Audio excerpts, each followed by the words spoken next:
어떤 역사학자들은, 종교학자들은 이런 표현을 들어요. 중국에서 선불교가 등장한 것이 종교 역사상 석가모니 부처님이 등장했던 사건 이후에 가장 위대한 사건이었다. 어찌 보면 인류 역사상 가장 위대한 두 번째 사건이었던 거예요. 왜냐하면 인류 역사상 집단적으로 깨어나던 일이 벌어진 것이 첫 번째가 석가모니 부처님 당시였고, 두 번째가 이렇게 선의 황금기 때. 첫 번째는 석가모니 부처님이라는 한 명의 놀라운 뛰어난 각자가 만들어낸 일이라면, 두 번째는 조사들의 시대였던 거예요.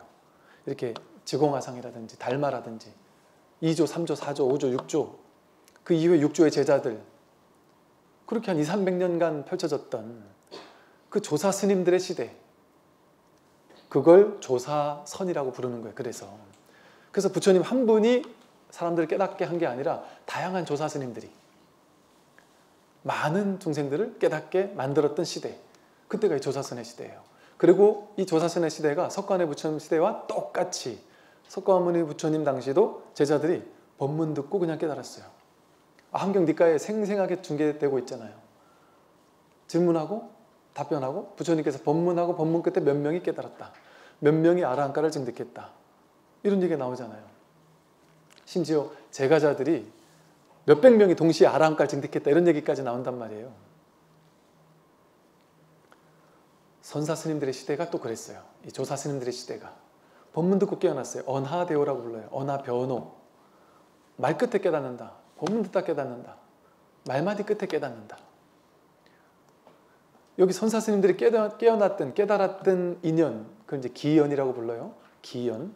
깨달음의 기연을 담고 있는 내용들이 이제 뭐 무슨 그 선오록이라든지 무슨 다양한 무슨 뭐 벼감록이라든지 무슨 뭐 전등록이라든지 이런 다양한 책들, 우리가 뭐 직지라든지 이런 것들이 선사 스님들이 깨어난 사연을 딱 적어놓은 책들이거든요.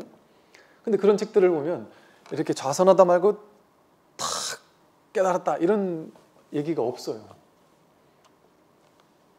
그 삶 속에서 깨닫지. 법문도 딱 깨닫고 스승과 문답하다 깨닫고, 아니면 일상생활 속에서 깨달아요. 생활하다 깨달아요. 그 스승은 계속 돈 밝게 하는 거예요. 법문을 통해서. 그래서 선불교 이 조사 스님들의 시대에 제일 중요했던 것은 뭐였냐면 법문 듣는 거였어요. 선방이 없었어요. 선방은 나중에 후대 불교로 가면서 만들어지기 시작했어요. 그리고 선방에서 좌선하는 거는 필수가 아니라 선택사항. 전공 필수가 아니었단 말이에요. 교양 과목 같은 거였단 말이죠. 하려면 하고 말라면 말고. 법문 듣는 건 이건 놓쳐서는 안 되는 거예요. 누가 됐든. 어떤 소임을 가진 스님이라도 아침 저녁으로 딱 조참 만참 법문할 때는 반드시 다 모여야 되는 거예요. 이게 제일 중요한 공부였으니까. 그러니까 옛날 선방에 선사 스님들이 계시는 절에는 방장스님, 그 주지 스님이 머물러 있는 곳 방장실이 있었고요. 그리고 나서 제일 먼저 짓는 게 뭐였냐면 설법당이었어요. 그걸 법당이라고 불러요. 법당과 불전은 달랐어요. 법당은 설법당을 줄여서 법당이라고 하거든요. 그래서 이건 설법하는 곳이라서 여기는 부처님을 모시지 않아요. 지금도 저기 불국사 앞에 대웅전이 있고 그 뒤에 가면은 설법전이 있거든요. 거기는 부처님 지금 모시나 모르겠는데 부처님 원래 모시지 않아요. 그 강당이에요. 강당, 넓은 강당. 그 모든 스님들이 다 모일 수 있는, 모든 불자들이 다 모여서 법문 들을 수 있는, 그걸 법당이라고 불렀어요. 그것도 이제 나중에 불전은 나중에 생겼어요. 그러니까 대웅전 같은 부처님을 모시는 정각 이런 건 이제 나중에 생겼단 말이죠. 그러니까 이 설법이 제일 중요했었단 말이죠. 그래서 주지를 내보낼 때도 이 법을 확인한 사람을 내보냈어요. 30년, 40년, 50년 여기서 강사 스님이었다 이래도 안 내보내요. 그게 육조 스님이 그렇잖아요. 육조 스님, 육조 해능 말고 신수 스님은 그 절에 오조 스님이 계신 그 막 1000여 명 넘게 있는 스님들이 있는 그 절에 넘버 2 강사였단 말이에요. 강사 이제 불교대학 학장 같은 거 있죠. 쉽게 말해. 강사 스님이었단 말이에요. 제일 높은 사람이죠. 조실 스님보다 오조, 홍인 다음으로 높은 스님이었단 말이에요. 그 30년, 40년 선배였고 나이도 많았고 근데 이제 막 출간 20대 정도밖에 안 된 막 갓 출간 행자, 정식 계율도 안 받은 행자에게 거량을 어쨌든 글을 쓰는 것을 거량한 것을 보고는 행자에게 지금으로 말하면 종정을 맡긴 거예요. 출가도 안 한 행자에게. 그게 선의 정신이었어요. 한동안 그랬어요. 그 선의 한금기 때는. 그래서 2절에서 오랫동안 공부를 했던 스님이라도 이 법에 안목이 없으면 스승이 딱 안목을 맞춰봐요. 그래서 안목 있는 사람을 무조건 어디 절에 절이 생겼다, 주지가 비었다, 그럼 그 안목 생긴 사람을 보냈어요. 왜냐하면 주지는 뭘 주지라고 했냐 하면 그 당시는 절에 부처님을 모시지 않았다 그랬잖아요. 왜 모시지 않았냐면 주지가 부처였기 때문에 그래요. 쉽게 말하면 부처의 안목을 갖춘 사람만 주지로 내보냈기 때문에. 주지가 있는데 뭐하러 부처님 불상이 필요하냐, 이런 개념이었단 말이에요. 선불교 초기의 시대에서는. 그러니까 안목을 갖추지 않으면 죽었다 깨어나도 자기가 아무리 경력이 오래돼도 주지를 나갈 수가 없었던 거죠. 이게 선의 파격이에요. 격식을 깨뜨리는. 나이 많고 적음이 소용없었단 말이에요. 그 이제 첫 발을 내디딘 스님이 이제 이 지공화상이고요. 지공화상이 쓴 오늘 공부할 이 불이송은요, 사실은 지공화상이 불이송, 14과송이라고 더 많이 알려져 있어요. 이 불이송과 대승찬이라는, 여러분 저기 그 다리 아프신 게 당연하고요. 그 다리가 안 아프면 그 이상한 사람이에요. 그래서 전 어릴 때 이게 절에 가면은 맨 앞에 앉아서 허리를 꼿꼿하게 1시간 반 흔들리지도 않는 사람을 제일 부러워했거든요. 근데 이게 전혀 부럽지 않더라고요. 지금 생각해보니까. 그걸 부러워한 내 생각이 분별심이었어요. 꼿꼿하게 있어도 아무 문제 없는 사람은 그래도 상관없지만 뭐 그거 스트레스 받지 마시고 마음 편하게 다리를 좀 피셔도 괜찮아요. 우리 불교에서는 부처님을 향해서만 피지 마라. 이게 불교의 문화처럼 돼 있는 게 부처님을 향해서만 피지 마라는 게 중앙을 향해서만 안 피고 약간 옆으로 피시면 되지 않겠나 싶어요. 그래서 다리 아프신 분들은 조금 이렇게 다리를 좀 피시기도 하시고 좀 편안하게 들으셔야 돼요. 그래야 좋겠습니다. 그래서 이 지공화상의 대승찬이라는 게 우리 선에서 교과서 같은 어떤 3대 선시라고 해서 대승찬, 신신명, 증도가, 이래서 아주 되게 유명한 그 3가지 선시, 그래서 선의 안목을 가장 잘 드러냈다라고 하는 걸 이 3가지를 꼽아요. 그래서 그 중에 하나가 대승찬이고, 그런데 이제 대승찬보다 덜 알려졌지만 대승찬에 못지않은 이 불이법의 안목을, 특히나 이 불이법의 안목을 탁 대놓고 그냥 아주 직절하게 드러낸, 곧장 드러내고 있는 그런 어떤 그 선의 좀 우리가 크게 알지 못하는 그런 어떤 공부가 이 불이송 14과송이고요.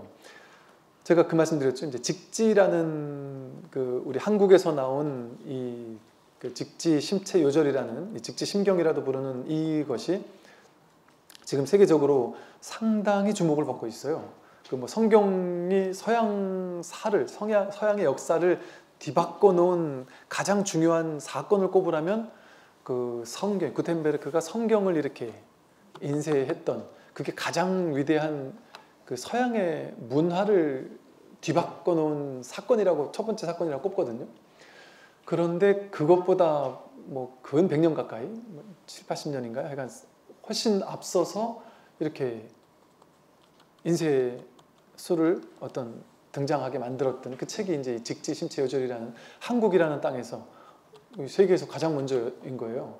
그래서 이게 어떤 문화재적인 가치가 놀랍다 보니까 사람들이 문화재적인 가치로 지금까지는 많이 접근을 했어요.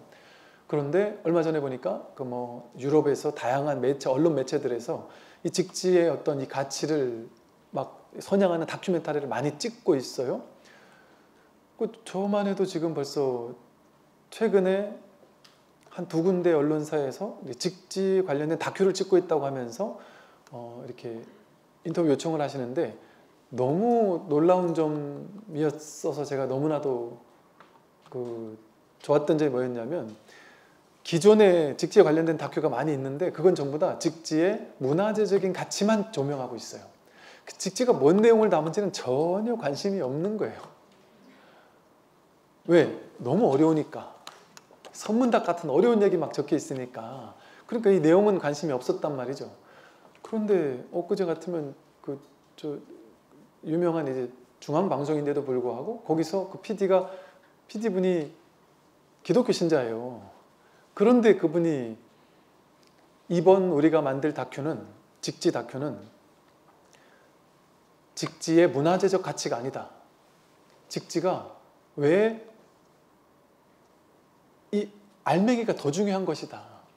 한국에서 나온 이 직지라는 이 선불교의 어떤 책이 사실은 인류의 정신문화를 뒤바꿀 만한 놀라운 어떤 정신적인 가치를 담고 있는, 인류의 어떤 정신세계를 완전히 선도할 만한 놀라운 인류 문명사의 가장 위대한 것이 라는 것을 보여주고 싶다는 거예요. 드러내고 싶다는 거예요.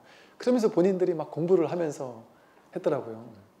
그럼 제가 전에 이제 유튜브에다가 직지 강의 한번 하면서 인류 정신문화에서 가장 위대한 어떤 교과서와 같은 것이다. 앞으로는 이것이 인류 정신 문명의 가장 어떤 말 그대로 교과서처럼 바뀔 것이다. 이런 식으로까지 해서 제가 이렇게 막 썸네일을 만들어서 이렇게 얘기한 적이 있었거든요. 어떤 분들은 이게 좀 이제 어그로를 끌려고 하는 게 아니냐, 뭐 인류 정신 문명의 무슨 교과서 이게 말이 되냐, 이렇게 얘기를 한단 말이죠. 제가 그냥 한 소리가 아니란 말이에요. 이게 다른 뭐 전등록이나 무슨 정용록이나 뭐 다양한 중국에서 나온 그 이제 선사스님들의 깨달음 기연을 적고 있는 어록들이 많아요. 그런데 이 직지만의 놀라운 특징이 있어요. 직지만의 놀라운 특징.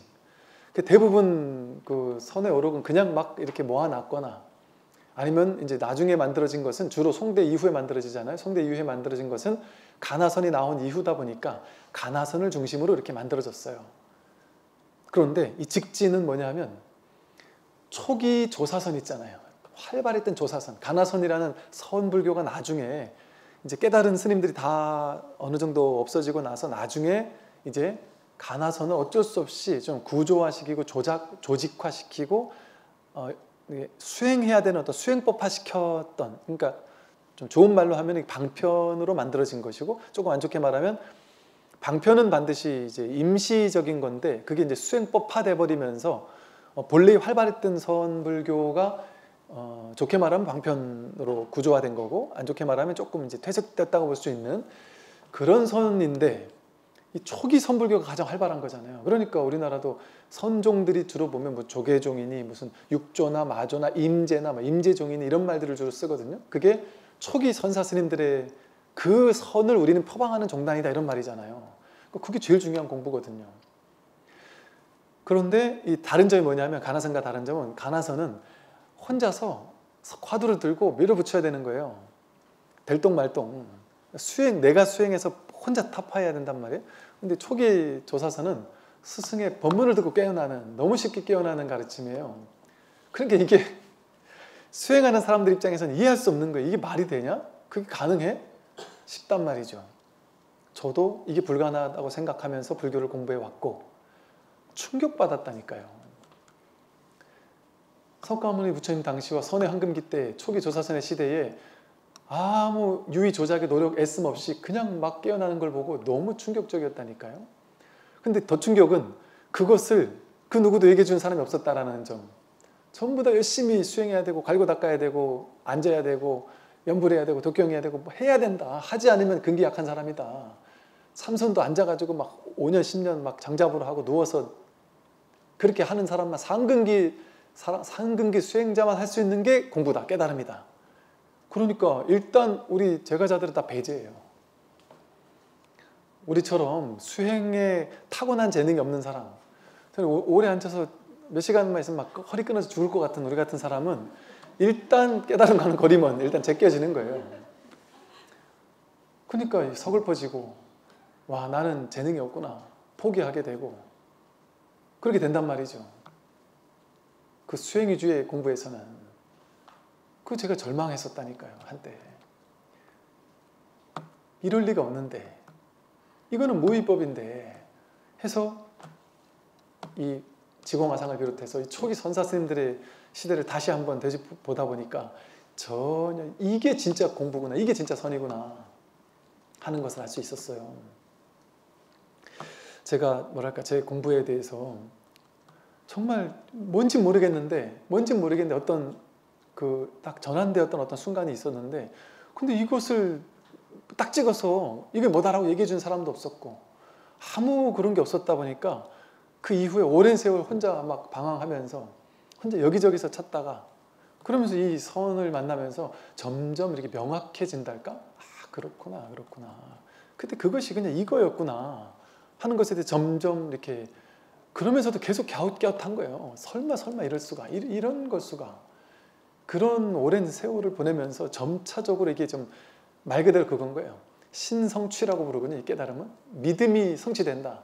옛날에도 제가 정말 이렇구나 있었지만 100% 확고부동한 믿음이랄까, 이런 게 조금 부족하다 보니까 좀 자신감이 덜했다, 내지는 이럴 수가 있을까 하는 어떤 이런 것들이 이러면서 오랜 세월을 보내왔었거든요. 그래서 이 초기 선이 아주 놀라운 가르침이고, 그것을 첫 테이프를 끄는 스님이 바로 이 어찌 보면 이 지공화상이라고 할 수가 있고, 아까 말한 그 직지가 위대한 이유는 뭐라 그랬냐면, 직지가 위대한 이유는 이 백운경환 스님이요, 한국 불교에서 되게 놀라운 스님이에요. 저는 이 백운경환이라는 스님이 한국 불교에 계시다라는 게 정말 너무 감동이었어요.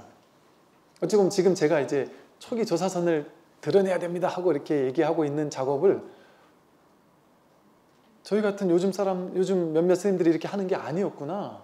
그러니까 우리가 약간 좀 비주류인 것처럼 좀 이렇게 어찌 보면 좀 욕도 먹고 있는단 말이죠. 그런데 우리만 이런 게 아니었구나. 고려시대 때도 이랬던 스님이 있었구나. 그게 백운경환이었어요. 백운 스님 어록이 지금 남아있거든요. 이 백운 스님 어록을 보면 이 스님은 법을 깨달은 아주 안목이 투철한 스님이에요.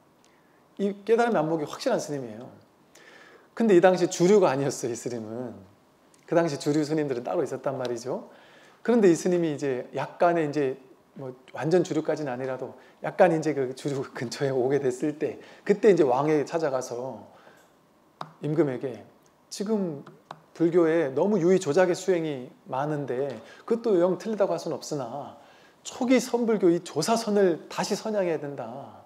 이것을 이 스님은 무심선이라고 불렀어요. 마음으로 유의 조작하는 선이 아니다.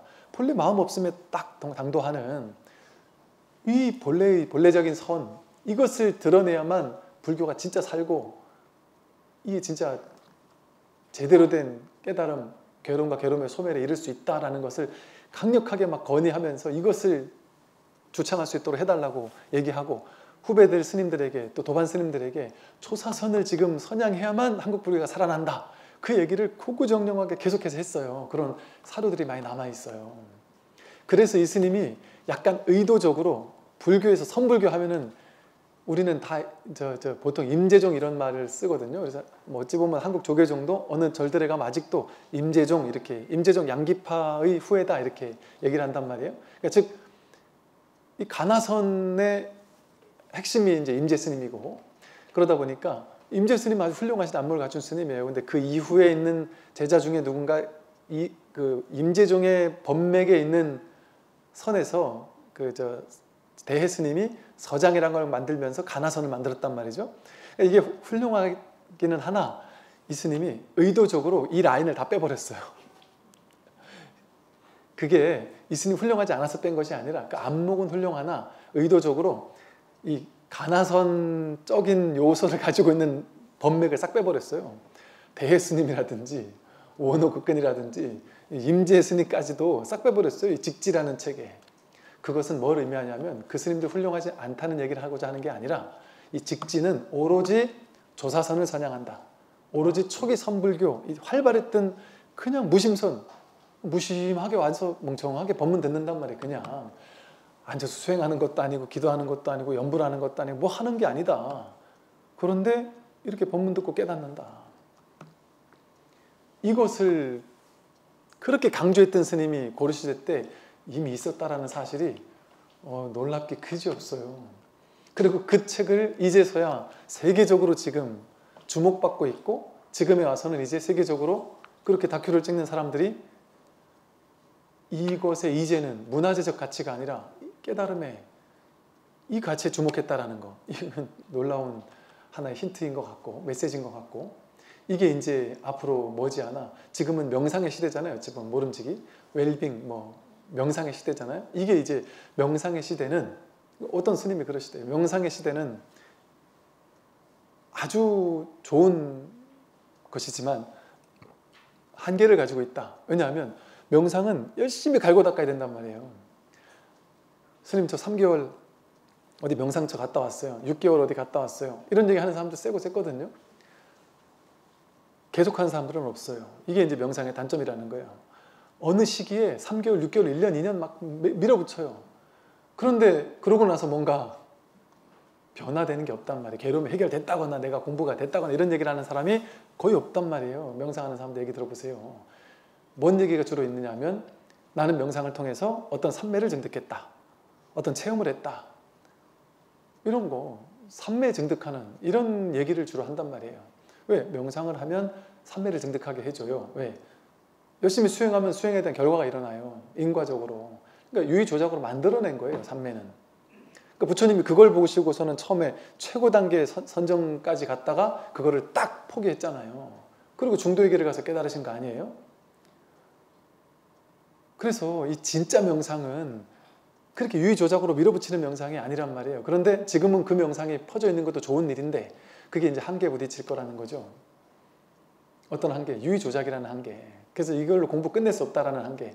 그리고 진이 빠진다는 한계. 힘은 들고 막 진이 빠져 죽겠는데 효과는 이렇게 얘기하면 너무 센가? 대놓고 얘기하기 어려워 그렇지 그런 문제점이 어느 정도 노출되고 있어요.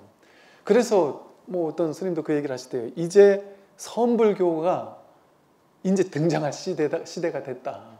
그런데 이 조사선이라는 초기 진짜 선은 세계 무대에 한 번도 데뷔한 적이 없다는 거예요. 우리도 초기 선불교 지금 처음 알았잖아요. 요즘에 거의 처음 알잖아요. 우리도.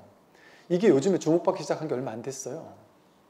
요즘에 이제 많은 다양한 뭐 교수님들도 있고 어떤 뭐 다양한 출제가자들 사이에서 이 초기 선불교 이게 진짜구나라는 것을 이제는 조금씩 알아가는 사람들이 이제 막 많아지고 있어요. 심지어 어떤 그 학문 세미나 같은 데서도 이제 이런 것들 얘기하는 분들이 많아지고 있어요.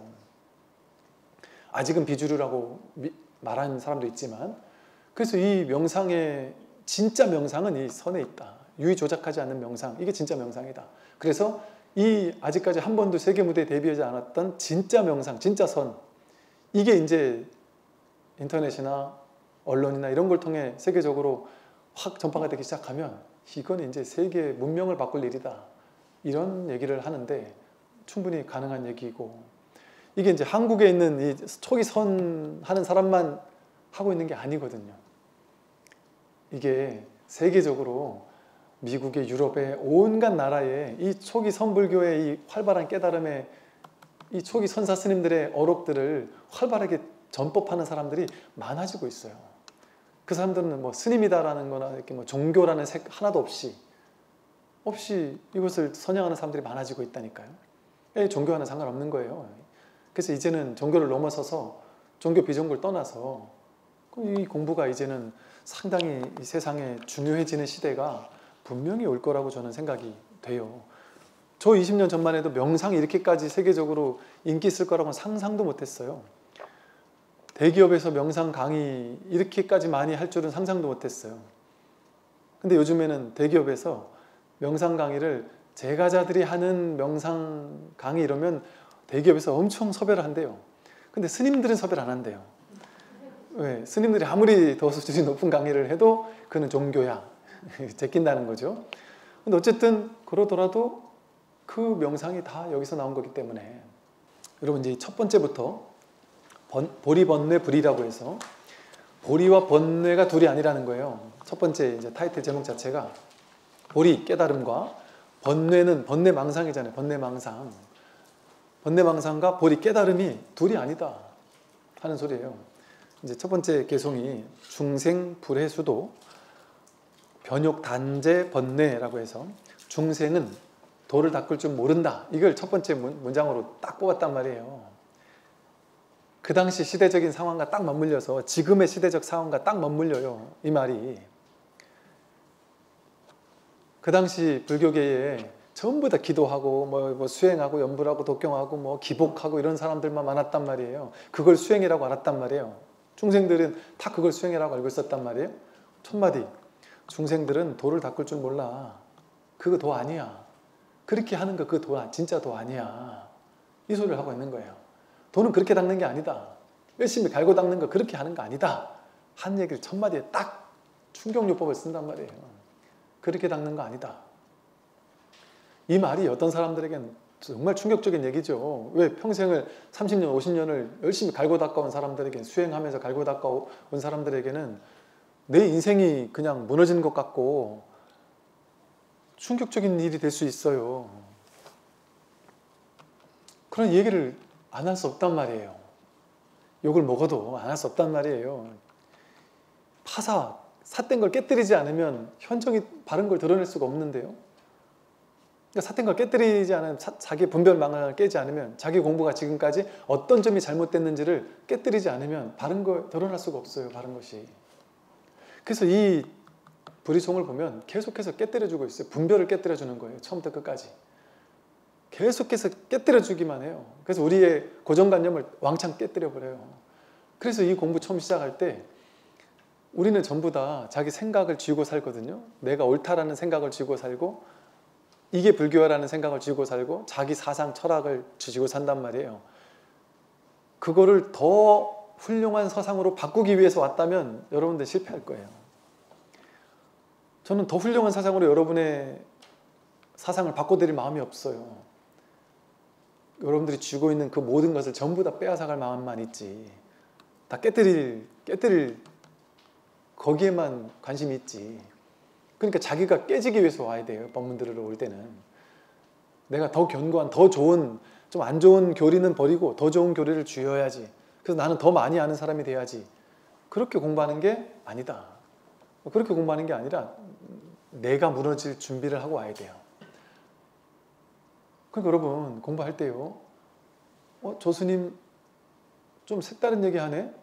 혹은 저 스님 얘기 들어보니까 저게 맞는 말 같은데? 저게 좀 예를 들어 뭐 수준이 좀 높은 것 같은데? 저게 맞는 것 같네. 나도 저걸 지어야지. 이런 마음으로 오면 안 된단 말이에요. 그리고 특히나 이 공부를 분별해가지고 저 말은 맞는 것 같아. 저 말은 좀 아닌 것 같아.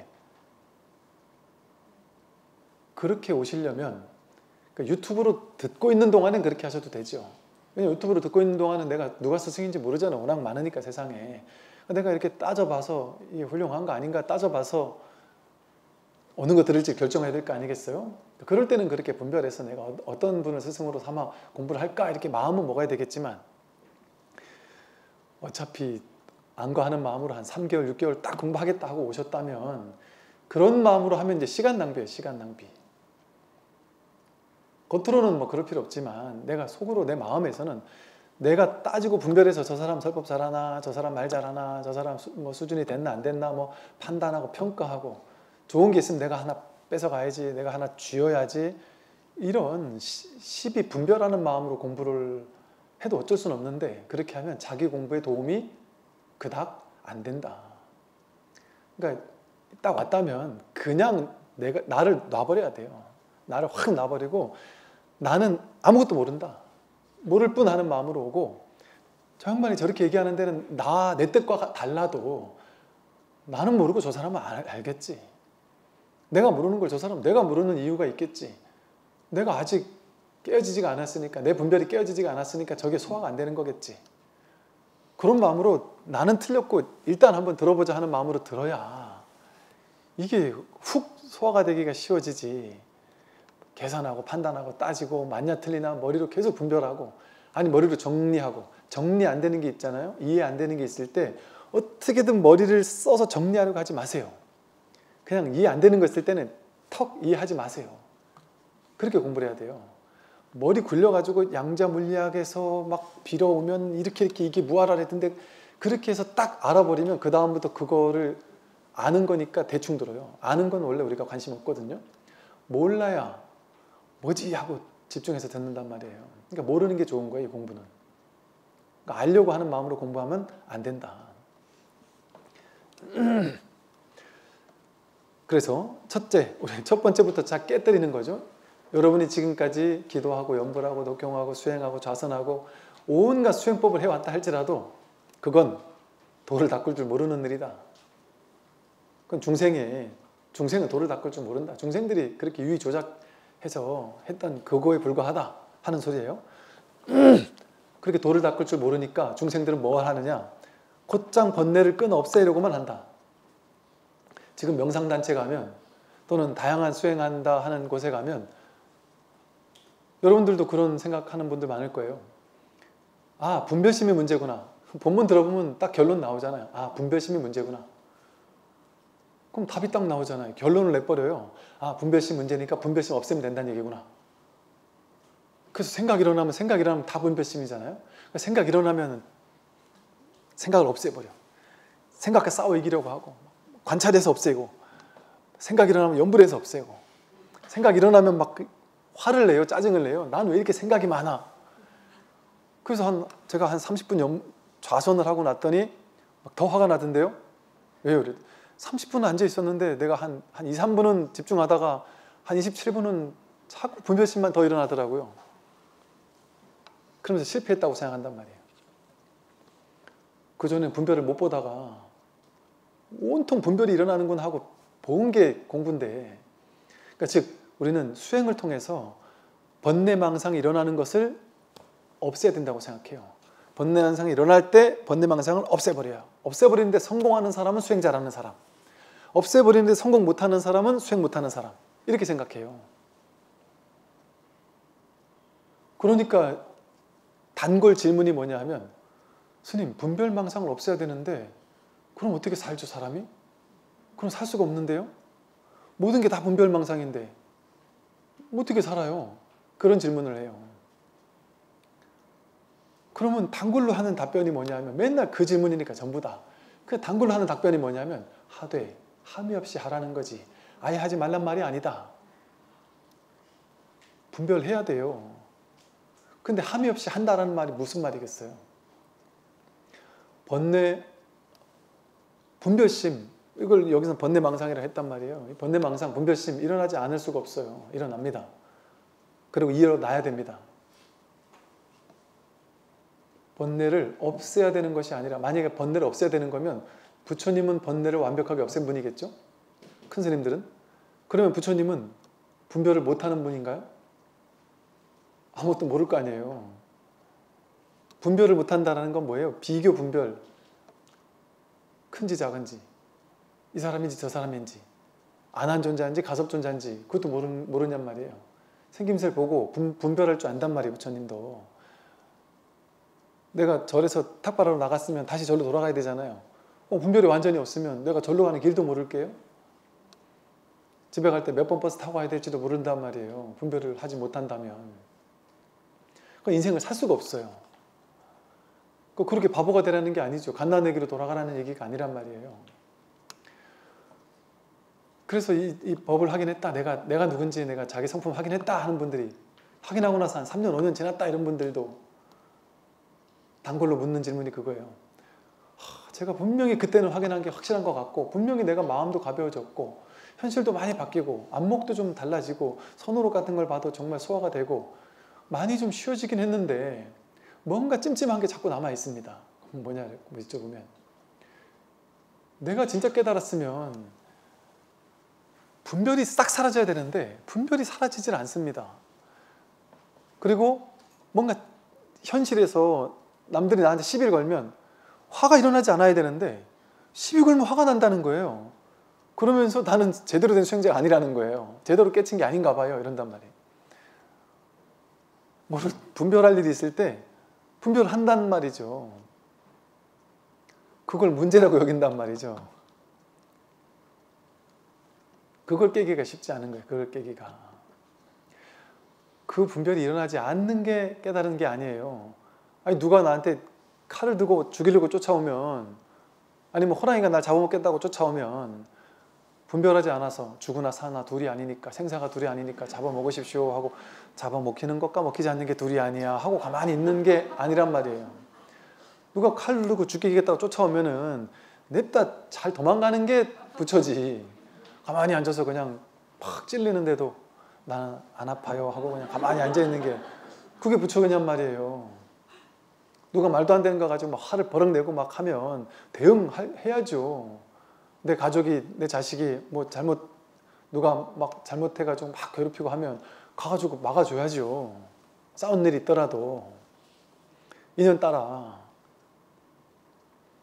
부처가 바보 되려고 한 부처 되는 게 아니잖아요, 우리가. 그죠? 그러니까 분별을 끊어없애야 되는 것이 아닙니다.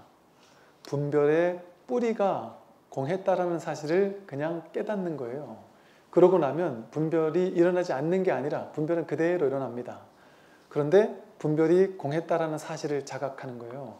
분별이 실제가 아니라는 사실, 실체가 아니라는 사실, 분별이 그냥 일어났다 사라질 뿐이라는 사실, 바다 위에 파도 같다는 사실, 그 실제가 아니 심각성이 없어진단 말이에요. 분별은 그대로 일어나는데 분별이 심각하지가 않아요.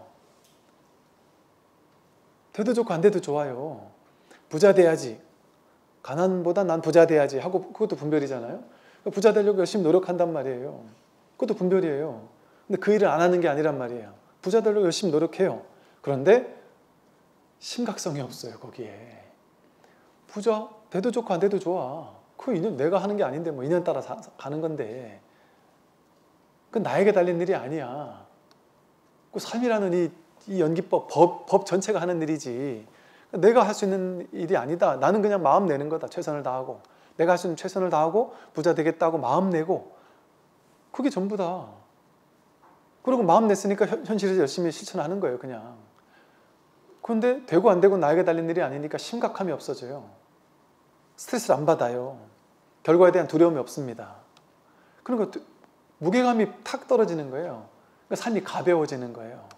그러니까 어떤 사람은, 중생들은 번뇌에 휘둘려가지고 돈 벌어야 돼 집착해서 돈 못 벌면 스트레스 받아 죽을 것 같고, 돈 벌면 막 행복해 죽을 것 같고, 그런데 깨달은 사람은 벌겠다 하는 마음 여전히 있단 말이에요. 그런데 그냥 가볍게 돈 버는 거예요. 그냥 벌려도 좋고 안 벌려도 좋고 최선을 다하는 거예요. 그런데 오히려 버려야 되는 집착 있는 사람은 삿된 생각을 해가면서까지도 돈을 벌어야 될 때가 허망한 욕심을 부릴 수 있어요.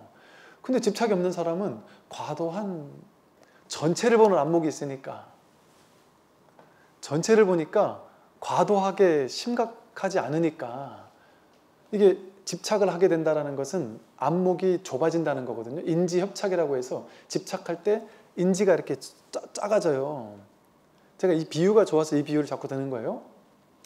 그 주식으로 망한 사람들이 그 얘기를 한단 말이에요. 내가 주식으로 옆에 대박 났다는 사람 얘기를 들으면 요거 투자하면 지금 상황 봤을 땐 100% 몇 배가 뜬다는 거예요. 그러니까 그 사람은 그것만 인지협착이 되어가지고 요거 지금 사면 무조건 떠, 이것만 본다는 거예요. 그러니까 대출을 받아가지고 심지어 막 이렇게 무슨 제2, 제3금융권에서 돈을 막 풀로 대출 받아가지고 넣는다는 거예요. 어차피 이걸로 몇 배 뜰 거니까. 그거는 지금 요것만 보고 있는 거잖아요. 전체를 못 보는 거잖아요.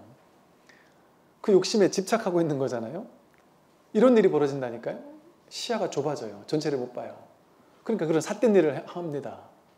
진급 달려있는 사람이 내 경쟁자를 막 뒤에 가서 욕하거나 막 이런 식의 안 좋은 일을 해가면서까지도, 왜 욕심이 과해지니까. 내가 그렇게 하면 될 줄 안단 말이에요. 그런데 심각성이 사라지면 그러더라도 여전히 돈도 벌고 진급도 해야 되고 자식도 키워야 되고 자식 뒷바라지해서 좋은 대학도 보내야 되고 할 거 다 한단 말이에요.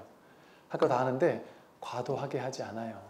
할 수 있는 만큼만 하고 전체를 볼 수 있으니까, 지금 여기서 애가 공부를 쪼아가지고 애가 스트레스 받으면서 정말 비정상적으로 크면서 공부 잘하는 것보다 지금 마음이 행복하게 크는 게 공부 좀 잘하는 것보다 훨 낫다는 걸 알아요. 전체를 볼 수 있으니까. 저절로 전체를 보는 시야가, 안목이 있단 말이죠. 그러니까 과도하게 무리수를 안 둔단 말이에요, 인생에. 과도하게 집착하지 않아요. 그거는 이완된 사람만이 가능해요. 집착이 없는 사람만이 가능해요. 하되 함이 없이 하는 사람만이 가능해요. 분별하되 분별에 걸리지 않는 사람, 분별하되 분별에 심각함이 없는 사람, 취사간택을 하는데 취하는 거에도 버리는 거에도 과도하지 않은 사람, 그런 사람의 삶의 방식은 어떨까요? 이렇게 번뇌 망상을 반드시 끊어 없애야 돼, 이 생각만 하는 사람은 번뇌는 끊어 없애야 되고 버려야 되는 거, 그리고 좋은 건 어때요? 반대로 어떻게 생각해요? 좋은 거는 반드시 가져야 돼, 이런단 말이에요. 나쁜 거 좋은 걸 둘로 나눠가지고 번뇌는 끊어 없애야 되고 좋은 거는 더 많이 가져야 돼 심각하게 집착한단 말이에요. 그러니까 좋은 건 더 많이 가지기 위해서 심각하게 노력해야 되고, 나쁜 거는 버리기 위해서 심각하게 노력해야 되니까 인생이 피곤해요. 스트레스 받고 할 일이 많고 해도 끝이 없어요. 근데 이렇게 번뇌를 끊어 없애려는 취사간택, 버리려는 집착도 없고 취하려는 집착도 없는 사람은 어떤 사람이겠어요? 삶을 있는 그대로 허용하는 사람이죠. 있는 그대로 받아들이는 사람이에요. 지금 벌어지고 있는 이 삶이 통으로 자기지 이 몸이 자기가 아니라니까요. 이 법계 법신 부처님이 진짜 나의 참 부처라니까요. 그러니까 나의 참 부처를 법신불이라고 부르잖아요. 근데 법신불은 뭐가 법신불이에요? 두두 만물 만상 내 눈앞 전체가 법신불이란 말이에요. 우주 전체가 법신불이란 말이에요. 근데 법신불이 부처로서 드러나 있습니다. 지금 매 순간 현현되어 있어요. 그런데 부처로서 100% 완전하게 드러나는 이 법신부처님의 삶을 생각 하나가, 자기 분별심 하나가, 번뇌망상 하나가 분별심을 가지고 남들과 비교해서 나는 저 사람보다 더 부자가 돼야 돼. 나는 저 사람보다 얼굴이 더 이뻐야 돼. 저 사람보다 내 자식이 더 좋은 데 가야 돼. 온갖 비교 분별을 하고 그 분별한 생각을 집착한단 말이에요.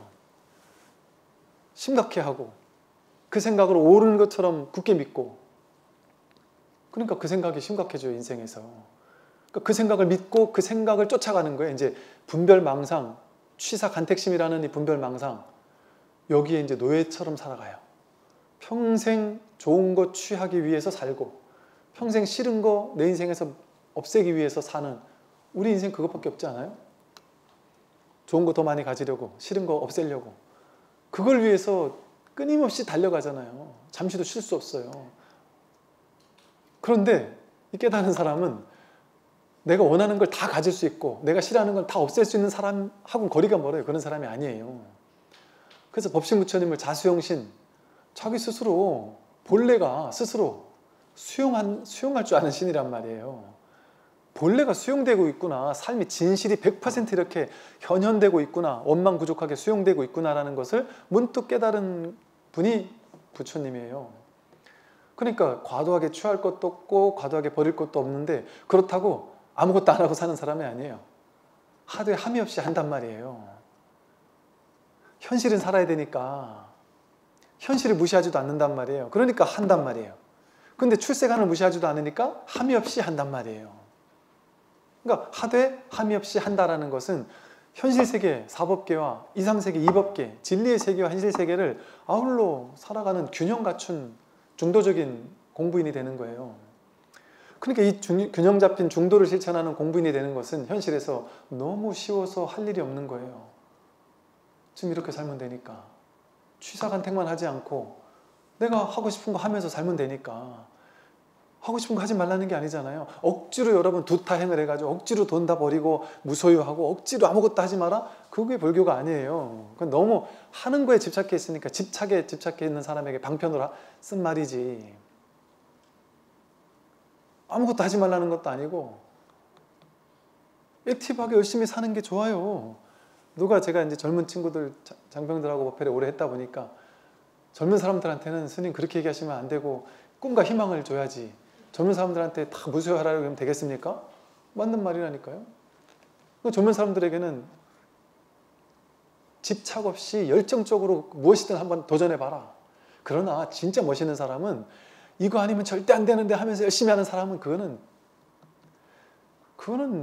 진짜 멋있는 사람이 아니다. 진짜 멋있고 힘 있는 사람은 무엇이든 최선을 다하는데 결과에 전혀 두려워하지 않는 사람. 돼도 좋고 안 돼도 좋아. 그러나 난 이걸 지금 하고 싶으니까 최선을 다해. 그런 사람 진짜 멋있지 않느냐. 저도 학교 다닐 때 제 친구들 중에 공부 잘하는 사람이 멋있었던 게 아니에요. 공부 잘하는 사람이었는데 어느 날 시험 망쳤더니 울고불고 난리가 났어요. 너무 실망스러웠어요. 그런데 진짜 멋있는 사람은 시험을 잘 보든 못 보든 늘 그냥 긍정적인 친구들이 있어요. 그냥 밝고 그럼 시험 이미 끝났는데 어쩌라고. 다음 시험 열심히 하면 되지. 그리고 그런 사람들은 보니까 그런 친구들은 보니까 그렇게 여유가 있는 친구들은 집착이 없고 과도하게 스트레스 안 받고 항상 밝은 이런 친구들은 보니까 공통점이 있더라고요. 그 부모님들이 과도하게 집착을 안 하더라고요. 부모님들이 지혜롭더라고요. 그 아이를 과도하게 쪼지 않더라고요. 그게 닮아가는 거예요. 유유상종으로. 그래서 우리가 지혜로워져야 되는 거예요. 그래야 우리 주변이 저절로 나를 닮아가게 돼 있어요. 자식들이. 내 주변 사람들도, 남편도. 그러니까 이 공부가, 이 중도를 실천하는 공부가, 여러분 이렇게 제가 굳이 두 가지로 나눠서 말씀을 드리면, 첫 번째는 이 직집 어문을 듣고는 도대체 저게 뭔 얘기지 도대체? 뭘까? 하고 궁금해서 나도 한번 이 자리에 한번 확인하고 싶다 하는, 똑같은 얘기인데 굳이 나눠보자면 그렇게 한번 자기를 확인해 봐야겠다 하는 마음을 하나 가지는 공부고, 거기에 딱 버티는 공부고, 현실에서는 이게 이제 어찌 보면 출세관의 공부이고, 내가 현실에서 생활 속의 수행을 잘하고 있는지, 현실 속에서 이게 효과가 있어야지 마음 공부잖아요. 현실에서 힘을 발휘하지 못하면 그게 마음 공부겠어요? 절에 가서만 내가 좋은데 집에 오면 맨날 똑같았다면 그게 뭔 힘이 없잖아요. 그 공부는. 그러니까 현실에서 힘을 발휘하려면 어떻게 해야 현실에서 힘을 발휘할까요? 현실에서는 삶을 취사간택하지 않는 거예요. 분별하지 않는 거예요. 과도하게 취하지도 않고 과도하게 버리지도 않고. 그러니까 취하지 않으려고 노력하고 버리지 않으려고 노력하는 게 아니라 지금 이대로 온전히 허용하는 거, 삶을 온전히 허용하는 거, 내가 하고 싶은 거 다 하지만 과도하게 집착 없이 지금 벌어진 이대로를 온전히 허용하는 것. 아무것도 하지 말란 얘기잖아요. 이 말은 하되 함이 없이 하란 얘기잖아요. 이렇게만 할 수 있으면 얼마나 자유롭겠어요. 이거 못해가지고 괴로운 거예요. 우리 마음은. 모든 괴로움은 자기 분별심에서 일어나는 거예요. 취하고 싶은 집착, 버리고 싶은 집착에서 오는 괴로움이에요. 그 집착 탐심만 딱 내려놓을 수 있으면 탐진지 삼독이 뭘로 끝나버려요. 그런다고 현실을 열심히 안 사는 게 아니에요. 삶을 온전히 허용한 사람이 삶을 더 박진감 넘치게 살아요. 더 적극적으로 삶에 개입해요. 더 변화 발전이 커요. 더 열정적으로 움직여요. 더 열정적으로 움직인다니까요. 아이디어도 더 번뜩이게 되고 삶을 더 열심히 살아요. 그러나 가벼워요. 그렇게 열심히 살아도. 밤에 와서 집에 와서 녹초가 되지 않아요. 훨씬. 생각으로 반드시 이거 돼야 되는데 하는 분별이 많은 사람은 생각이 많이 돌아가니까 정신적인 시달림이 너무 커요. 근데 툭 내려놓고 사는 사람은 애기들 하루 종일 논다고 해서 밤에 와서 와 오늘 많이 놀아가지고 힘들어 죽겠네 이럽니까? 오전에 신나게 놀고 나서 죽도록 놀아요. 오후에 더 재밌는 데 갈 거니까 오전에 좀만 놀아. 그렇게 안 해요. 그리고 그냥 언제 저래 놀았나 싶을 정도로 잘 때는 그냥 시체가 돼서 자버려요. 확 쉬어버려요. 그러고 나서 또 다시 깨워버리면 또 신나게 죽도록 100% 놀아요. 그러고 나서 집에 와서 그냥 100% 자버려요. 내가 내일 더 재밌는 거 놀 거니까 오늘 내가 조금 반만 놀게요. 이러지 않는단 말이에요. 순수한 열정이 피어난다니까요. 오히려. 그래서 현실에서 우리가 삶을 온전히 사는 것은 취사간택하지 않고 온전히 삶을 허용하고 있는 그대로 받아들이고 아무것도 하지 말란 얘기죠. 그러나 모든 걸 다 하는 거예요. 이렇게 세간상에서는 이러한 방편으로 어떤 삶을 받아들이고 완전히 내맡기고 나의 법신에게 완전히 모든 것을 내맡기고 삶을 그냥 온전히 사는 거예요. 나답게, 자기답게, 남들 기웃거리지 않고. 힘을 빼니까 저절로 자기다워져요. 남들처럼 하려고 하면 내가 좀 애써야 되잖아요. 근데 자기답게 살려고 하면은 애쓸 필요가 전혀 없잖아요. 언제나 자기다우니까. 요즘은 그런 자기다움이 각광받는 시대예요. 그건 어렵지 않는 일이에요. 그러니까 진정한 자기로 그냥 살면 되는 거죠. 누구를 부러워할 필요 없어요. 누구와 비교할 필요 없어요. 지금의 나, 오케이. 괜찮아요. 지금의 나. 무엇을 선택해도 괜찮아요. 과거 좀 부족했어도 괜찮았습니다.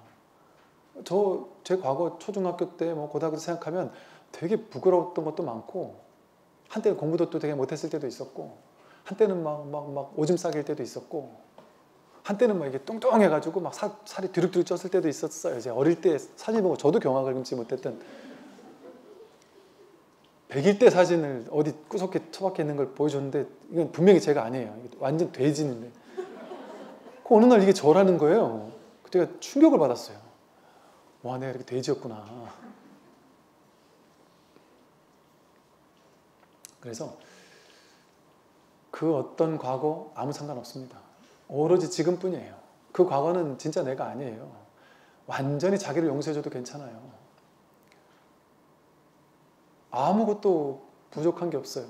부끄러운 게 없고 그 누구와도 비교하려는 마음만 없으면 지금 내가 여기서 부처예요. 지금 내가 여기서 부처로 완전하게 살고 있어요. 아무도 누가 멋있는 인생 없습니다. 그럴싸한 인생 없습니다. 다 똑같아요. 자기에게 자신감을 가지고 자기 부처를 이제 살려내야 돼요. 자꾸 남들과 비교하는 걸 통해 자기 부처를 죽이면 안 돼요. 그래서 앞으로 이제 몇 달간 우리가 이제 지공화상의 공부를 통해서 조금 더 한 발 성큼 우리가 이 공부에 다가설 수 있는 공부를 꾸준히 한번 하도록 하겠습니다. 오늘 오랜 시간 들으신다고 고생하셨고 다리를 항상 앞으로 피십시오. 수고하셨습니다.